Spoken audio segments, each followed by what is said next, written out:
Hey guys, how's it going? I'm Chef Matt. And I'm Chef Hollywood. Back again. Today we're going to show you how to do a simple pot roast. We have our ground chuck beef here, along with a roasting pan.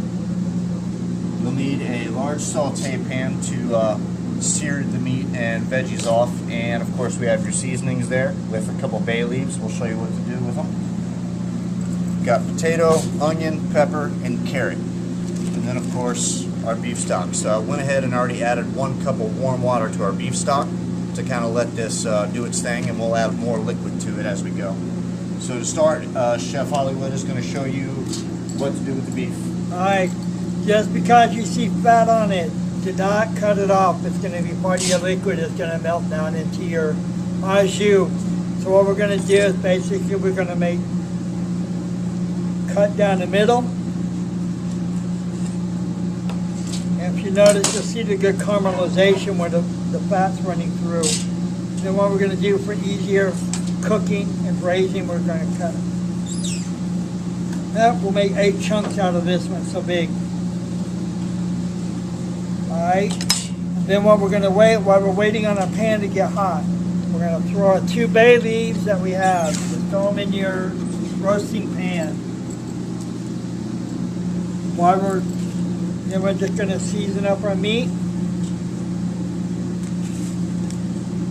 And just let it rest while we're waiting on our pan to get hot. This way the meat will start sucking in all the salt, the flavor, break it open, any flavors that need to be broke open.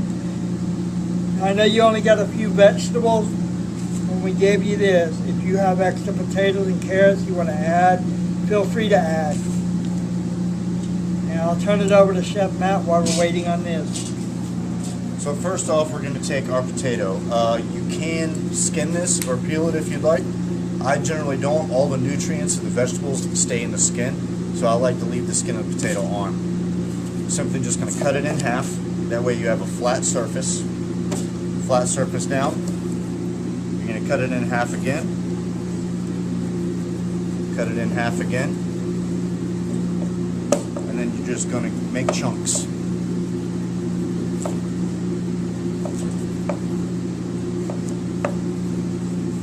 And if you want to make these a little bit smaller or bite-sized, you can. Just remember that they are going to cook faster. We've got our oven set on 225 degrees. So this is going to be a meal that's probably going to take about a good hour and a half to cook. So with the potatoes done right there, you just kind of set them to the side. If you're not going to cook them immediately, put them in cold water. That'll keep them from turning brown and oxidizing. But luckily we're going to cook ours pretty quickly. With the onion, we're going to julienne it. So we're going to take both ends off, the root end and the top end. Cut it in half, and then we're just going to peel the first couple layers of the skin off.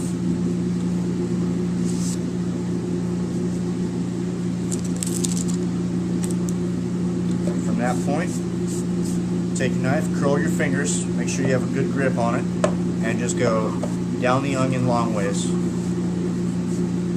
And this is going to make strips. Get towards the end, you can kind of flip it to where it's a little bit more stable. And then the same thing with this one.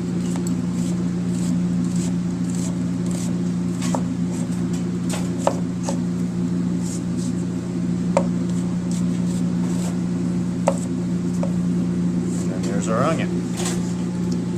Now with the pepper, there's a couple different ways people do this. For speed, I'll show you the way that I like to do it.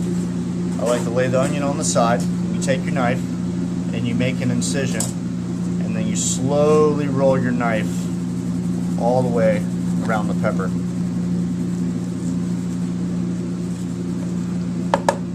And then you'll have something like that. That's all your seeds that you're not going to use. You can throw that away. If you want to cut the bottom and top off to have a little more, you can. I generally don't mess with it. And from here, I'll cut this down in half. And any of these white parts, go ahead and kind of trim out.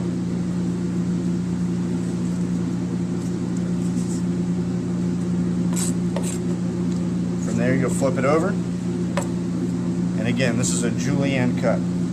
So long, thin strips. And I'm just going to go all the way down the pepper.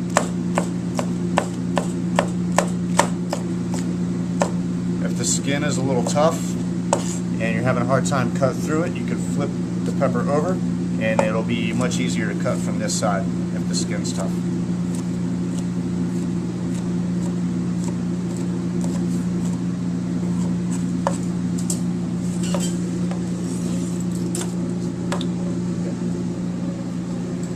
As you can tell, our pan is very hot. It's smoking. So what we're going to do now is you hear that sizzle. That's what you want to hear. You want to put our meat down flat. Give it plenty of room. Don't crowd your pan. Give it plenty of room. Any extra seasoning you might have left, just scrape on. All you're going to do is you're going to braise it. You want it to get it good, like a good caramelization like that. Then when you get it, you just want to flip it to all sides. You just want to kind of keep it flipped over. We get a good caramelization.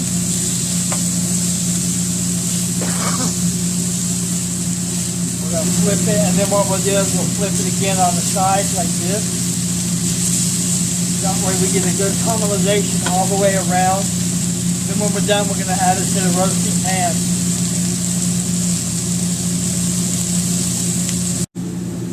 Alright, so for the carrot, we're going to take the ends off.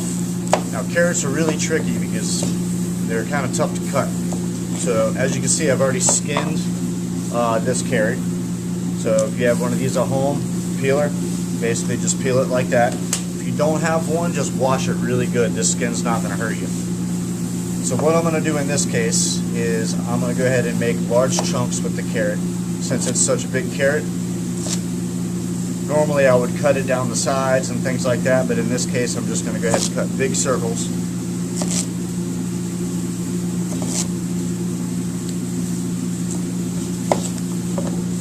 And then after that, kind of the same way as the potato, I'm just going to make large chunks.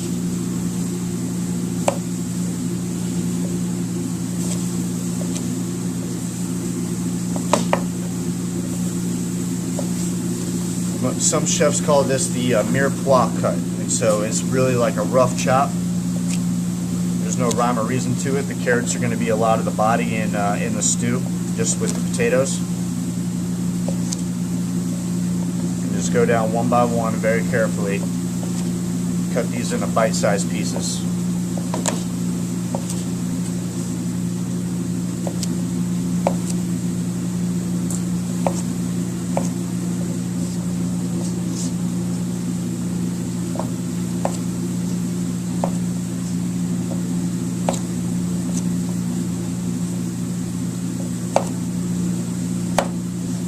Now that all our vegetables are done, we are simply just going to throw them right into the bottom of our roasting pan.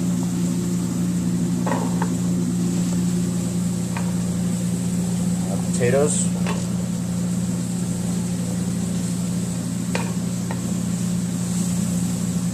Onion. Peppers.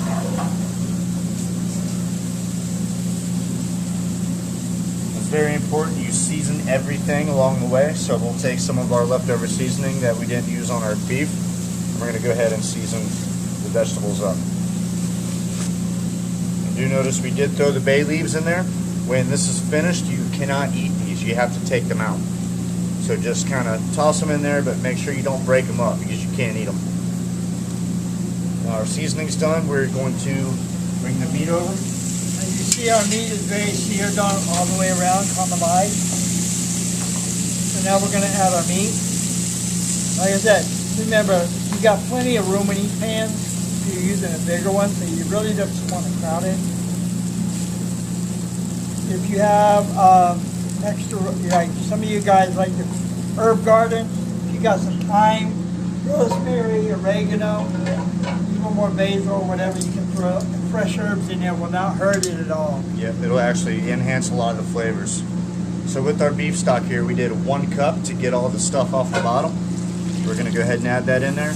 and then we're going to fill the rest with water until a majority of everything is covered, because we're going to cook this for quite a while, so it's going to lose the liquid.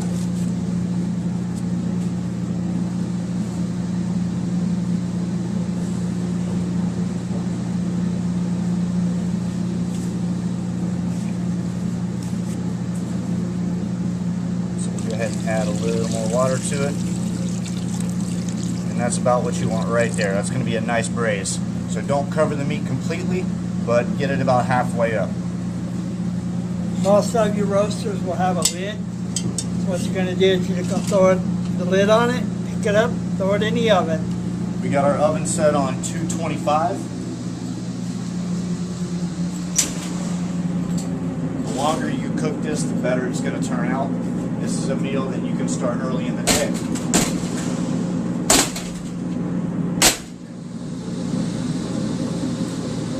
Start early in the day, let it cook all day, it'll be ready. If you have a crock pot, you can always do it in a crock pot as well.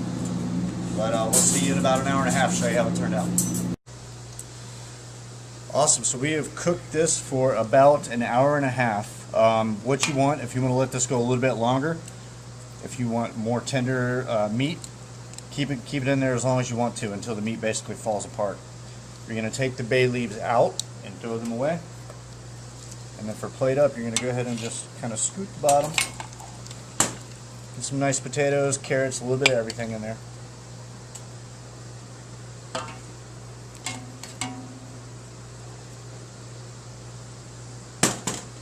And then go ahead and grab a couple pieces of the meat.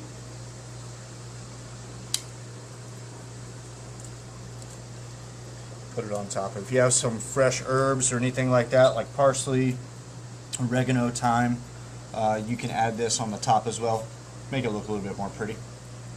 And then there you have it. It's a basic beef stew. Don't be afraid to add more potatoes if you have them, or carrots, anything like that. The heartier the better.